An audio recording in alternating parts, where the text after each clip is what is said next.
कि दो चीज़ों से भगवान तुम्हारे पास आ सकते हैं या आएंगे। वो दो चीज़ क्या है? पहला तो या तो बहुत भक्ति करो, बहुत प्रेम करो कि भगवान तुम्हारे पास आ जाए, या दूसरा इसका एकदम उल्टा, बहुत पाप करो, बुरे कर्म करो, तब भी भगवान को चल करके तुम्हारे पास आना पड़ेगा। अब इसकी पूरी व्याख्या समझ लो, नहीं समझोगे तो ये बात हम पे ही उल्टी पड़ जाएगी। कोई अगर इतनी सी हमारी वीडियो क्लिप लेके चला दे तो हमें जूते पड़ेंगे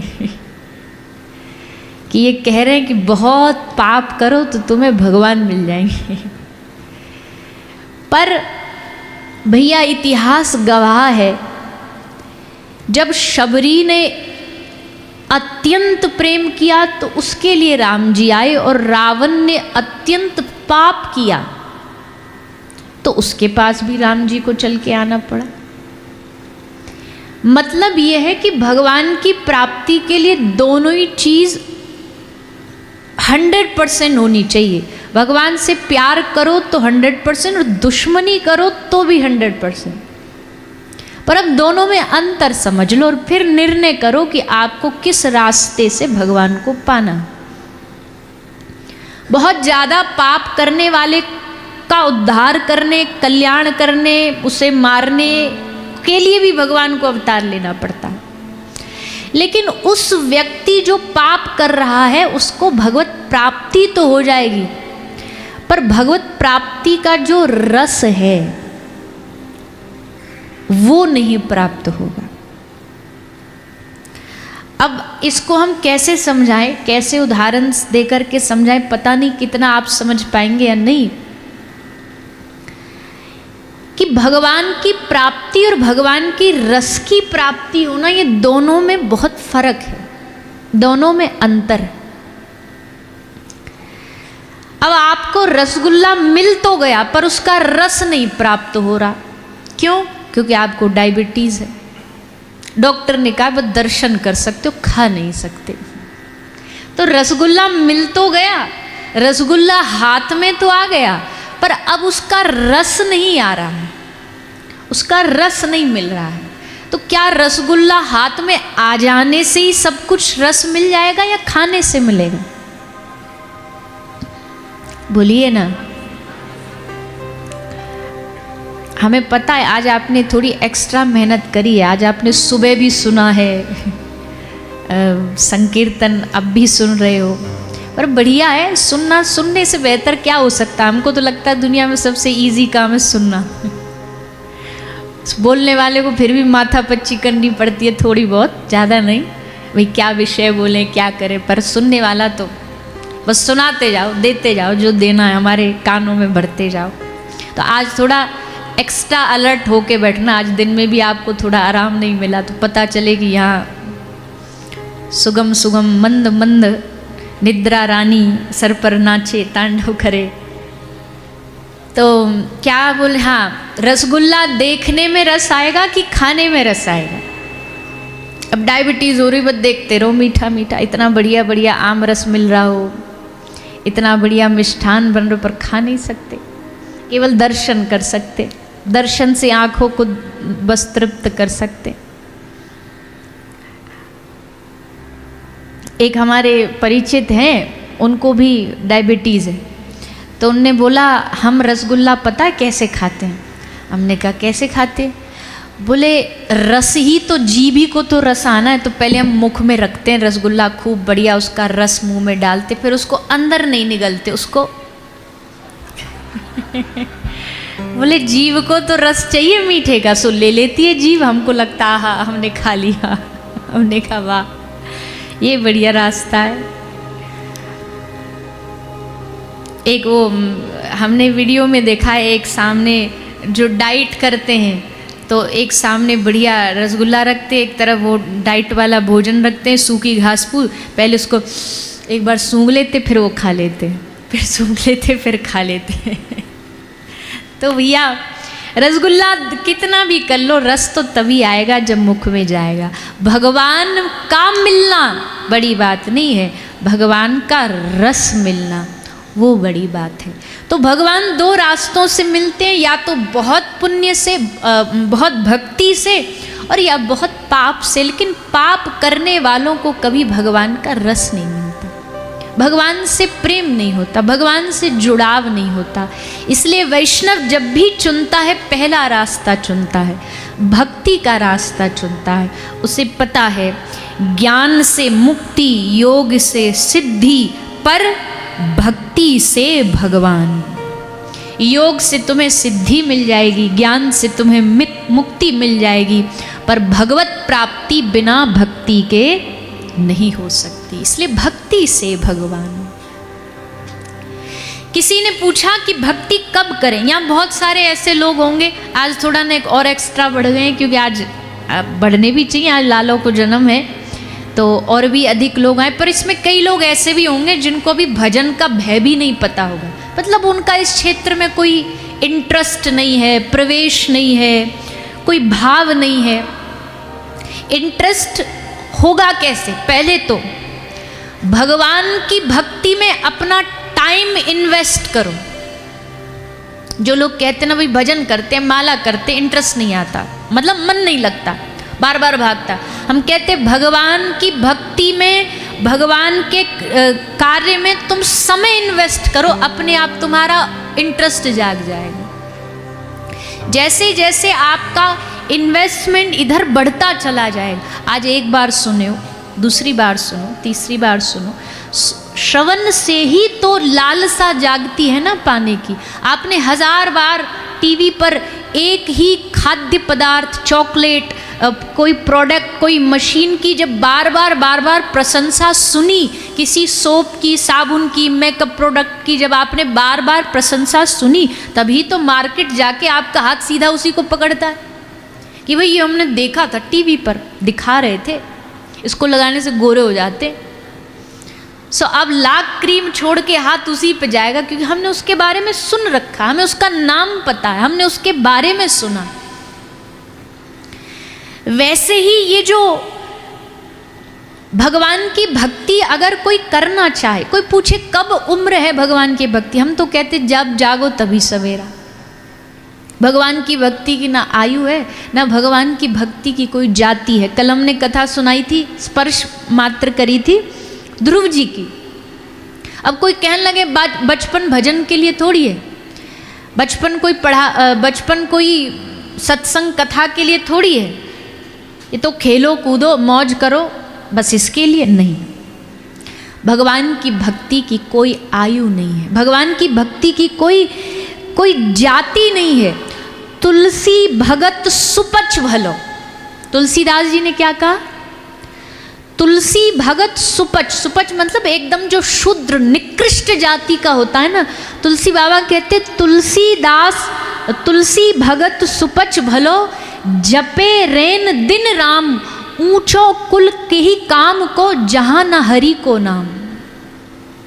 उस ऊंचे कुल का क्या करोगे जहां प्रभु का नाम ना हो, और कोई निम्न कुल का भी हो, चांडाल भी क्यों ना हो, वो भी एक मुनि के समान श्रेष्ठ बन जाएगा अगर उसके जीवन में हरि भक्ति है, अगर उसके जीवन में हरि नाम है। भगवान कभी भी किसी भी रूप में भक्तमाल उठा करके देखिए, भक्ति में कहा जनेऊ जाति, इतनो है सब कुटुंब हमारो, सैन घना अरु नामा, पीपा और कबीर रैदास चमारो। उठाओ भगवान के भक्तों के ना। सैन आपके महाराष्ट्र के ही हैं। आज हमारे लिए महाराष्ट्र में जब हम आते हैं तो स्वतः ही स्वाभाविक है भगवान श्री पंढरीनाथ का स्मरण होता है। तो हम तो जा नहीं सकते पंढरीनाथ अभी फ़िलहाल, पर हमारी एक मैया आई हैं पंढरपुर से। हाँ मैया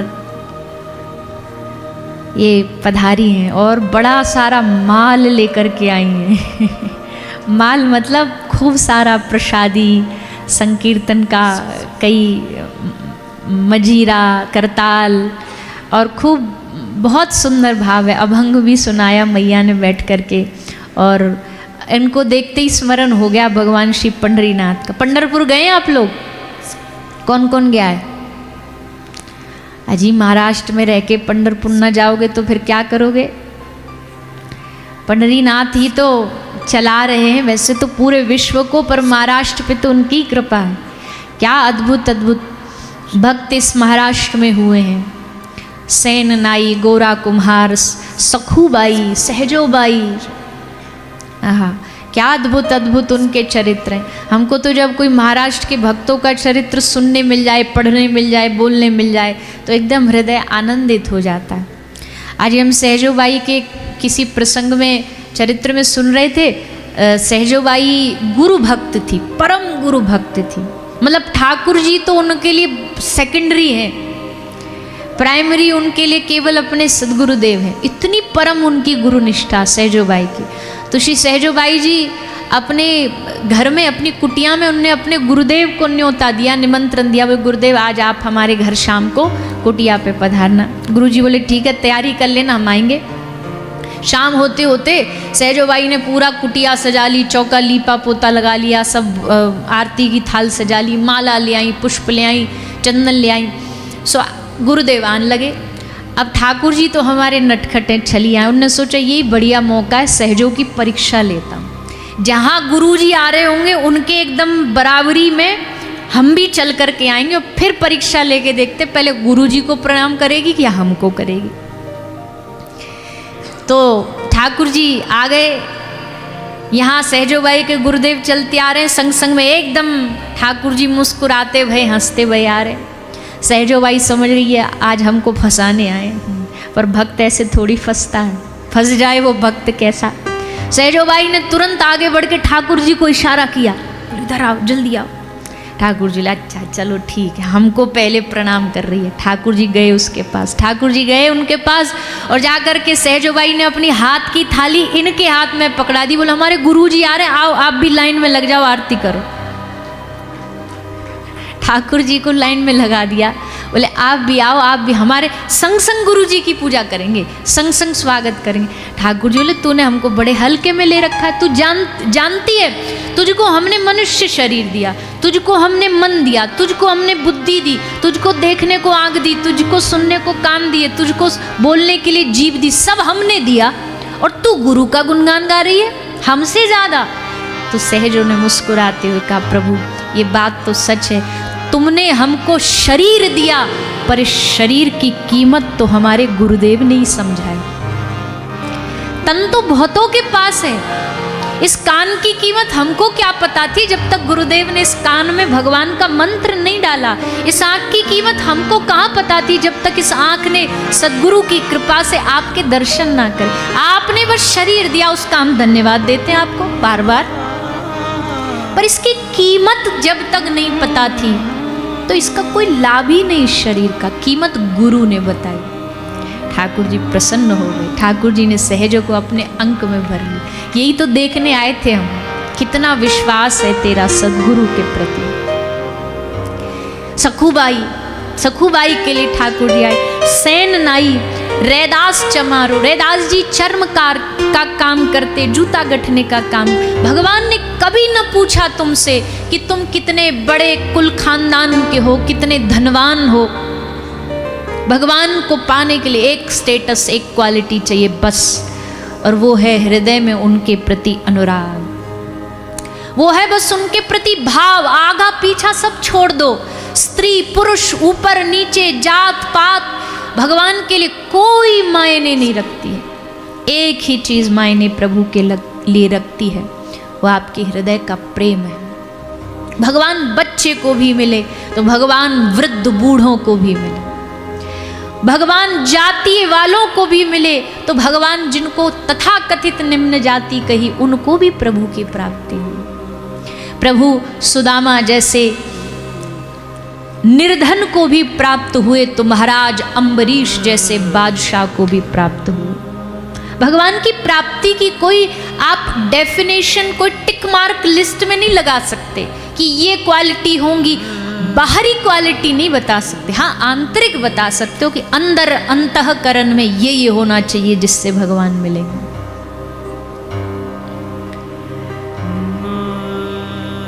तो हम कह रहे थे कि भक्ति कब से शुरू करनी चाहिए, कथा सत्संग कब से शुरू करना चाहिए।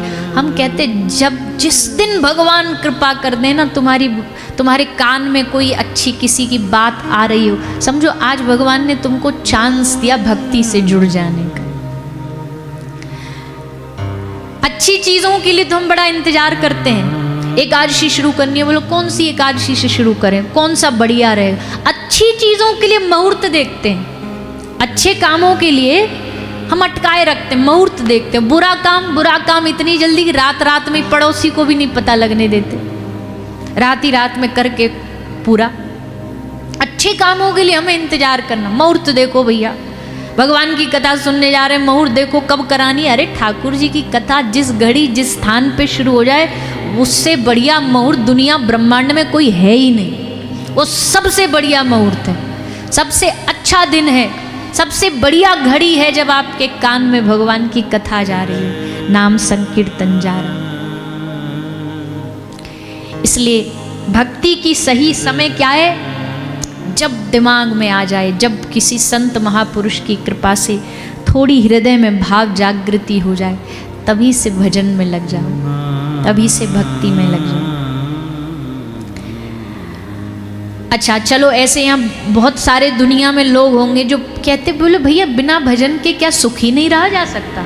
ऐसे दुनिया में बहुत लोग हैं जो भजन नहीं करते, पर फिर भी हम उनको देखते हैं, गाड़ी है, बंगला है, बैंक बैलेंस है, तुम्हारे पास क्या है?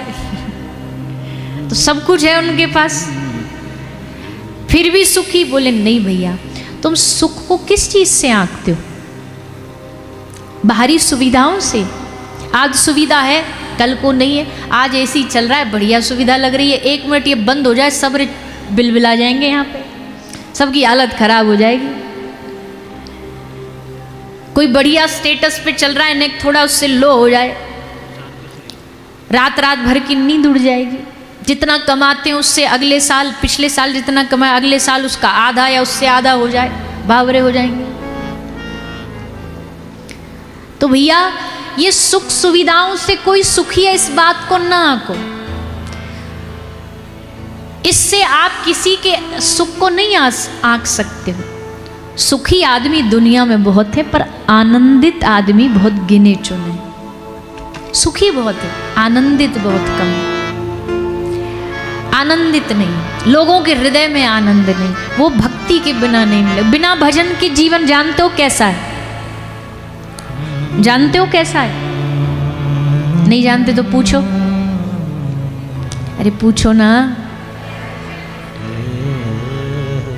सब्जी बना रहे हो आप, ठीक है, उस सब्जी में आप खूब बढ़िया मसाला डालो, गरम मसाला डालो, और क्या क्या डलता मैयाएँ बताएंगी। मिर्ची डालो, हल्दी डालो, हींग डालो, तड़का भी लगा दो, नीम पत्ती डालो, बस नमक मत डालो, ठीक है। पूरी सब्जी बनाओ, खूब रंगदार, चटकारेदार, मसालेदार, तेलदार, दिखने में एकदम आकर्षक, दिखने में लगे वाह क्या बढ़िया बना है, पर नमक न डालो तो क्या वो सब्जी बढ़िया लगेगी? स्वाद आएगा? दिखने में बढ़िया लगेगी पर स्वाद नहीं आएगा। संसार में ऐसे बहुत सारे लोग हैं जिनका जीवन दिखने में बहुत अच्छा लगता है, प्रेजेंटेशन उनकी बढ़िया है जीवन दिखाने की, आहा क्या बात है, कितना बढ़िया जीता भैया, लग्जरी लाइफ जीता है, पर स्वाद मिसिंग है। नमक नहीं है भक्ति का। भक्ति नमक का काम करती है। भक्ति आपकी बाहरी चीज़ों जैसा दिखती नहीं है। आपकी महंगी घड़ी दिख सकती है, आपकी महंगी ज्वेलरी दिख सकती है, भक्ति दिखेगी नहीं। नमक दिखता नहीं है, पर नमक के बिना सब्जी एकदम ज़ीरो, बेकार है, उसका कोई स्वाद नहीं। जीवन भी वैसा है, चमकता धमकता भले हो, अट्रैक्टिव बहुत हो, लेकिन अगर उसमें भक्ति का नमक नहीं होगा ना तो बेस्वाद जीवन होगा, बिना स्वाद भरा जीवन। इसलिए भगवान से हमेशा मांगिए, प्रभु भले संसार की कोई सुविधाएं हम पे कम रहे चलेगा, हमारी कोई बहुत आशाएं नहीं है कि हमें ऐसा मिल जाए वैसा मिल जाए, सब कुछ प्राप्त हो जाए। सब कुछ आज तक किसी को प्राप्त हुआ भी नहीं है। कितनी भी ऊंची सीढ़ी पर पहुंच जाओ वो कम ही लगता है। लेकिन हमारी एक आशा जरूर है, हमारे जीवन का वो नमक का स्वाद कभी नहीं घटना चाहिए, हमारे जीवन की वो भक्ति का स्वाद कभी नहीं घटना चाहिए। भक्ति जीवन में हमारे बनी रहे, हमारा आपके प्रति विश्वास बना रहे, हमारी आपके प्रति शरणागति बनी रहे। और शरणागति का मतलब क्या है? शरणागति का एकदम सीधा सा मतलब है, यहाँ बहुत लोग होंगे जो ये मानते होंगे कि हम तो भगवान को शरणागत हैं, हम तो भगवान को समर्पित हैं, पर ध्यान से सुनना, शरणागति का मतलब होता है निश्चिंतता, एकदम निश्चिंतता। अगर हमारे मन में इतनी भी सी भी चिंता आई ना किसी भी चीज़ की, इसका मतलब अभी हम शरणागत नहीं।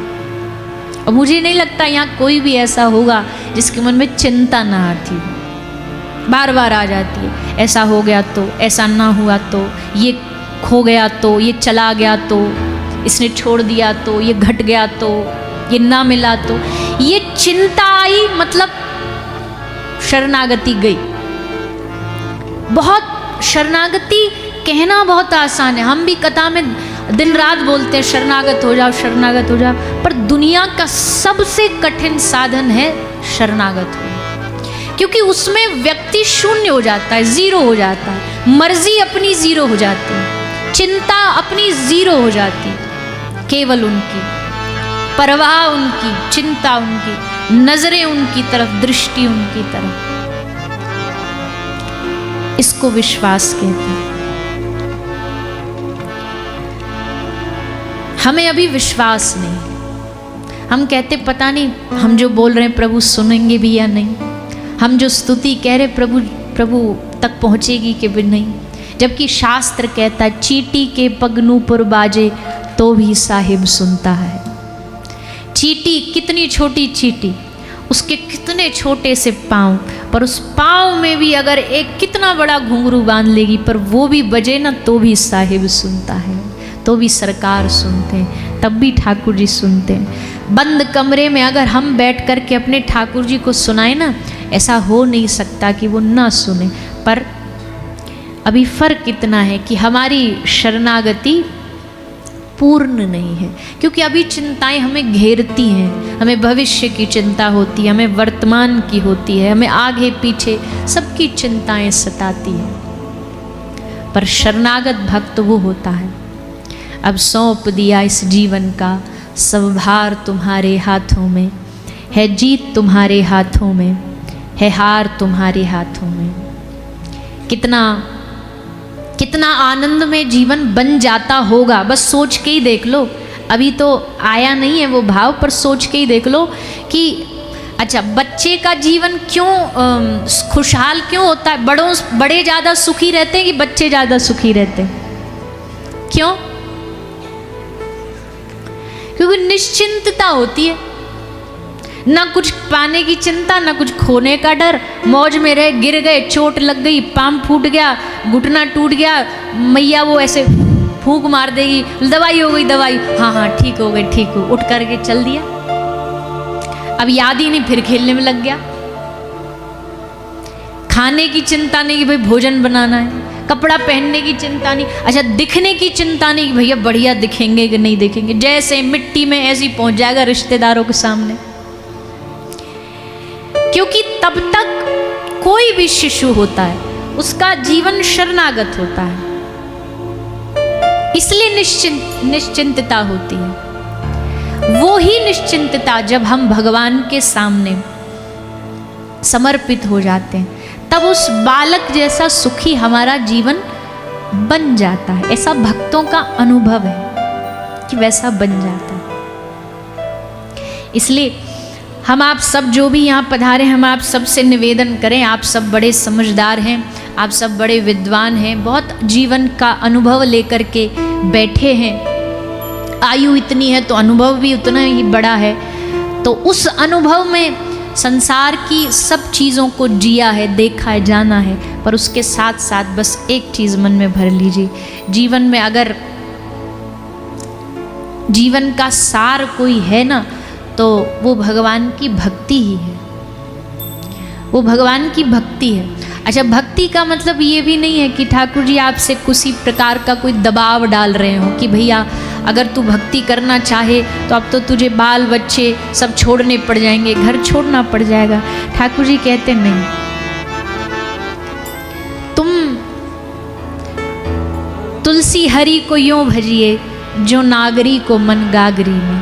तुलसीदास जी कहते हैं तुलसी हरि को यूं भजिए, भगवान को ऐसे भजो जैसे नागरी को मन गागरी में। गांव की ग्वालिन सर पे पानी भर के लाती है ना, तो भले ही उसके सर पे 4-4 मटके धरे होते हैं, पर वो संग की सहेलियों से बात करती हुई चलती है, यहाँ की वहाँ की, सास की, ननद की, पति की, इसकी उसकी, सब बात करती चलती है। जुबान से बात करती है पर उसका दिमाग बैलेंस में ही लगा रहता है, सर पर वो जो मटकी रखी है कि ये गिर ना जाए। भगवान श्री तुलसी बाबा कहते हैं भैया भगवान को भजने की भी यही पद्धति है। दुनिया से भले बात करो, दुनिया के भले काम में आओ, दुनिया के भले क्रियाओं में रहो, पर मन ठाकुर जी से जुड़ा रहना चाहिए।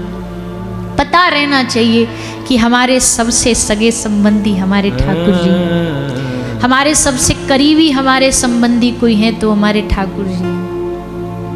बाकी सब संसार में आएंगे जाएंगे, कोई साथ रहेगा, कुछ न रहेंगे, कुछ निभाएंगे, कुछ न निभाएंगे, ऐसे ही संसार चलता जाएगा, जीवन भी ऐसे चलता जाएगा। आज जिनसे अत्यंत प्रेम है, अगले जन्म में वो सब अनजान बन जाएंगे हमारे लिए, उनका कोई अता पता न मिलेगा। पिछले जन्म में जो हमारे प्रिय थे, इस जन्म में उनका अता पता नहीं है।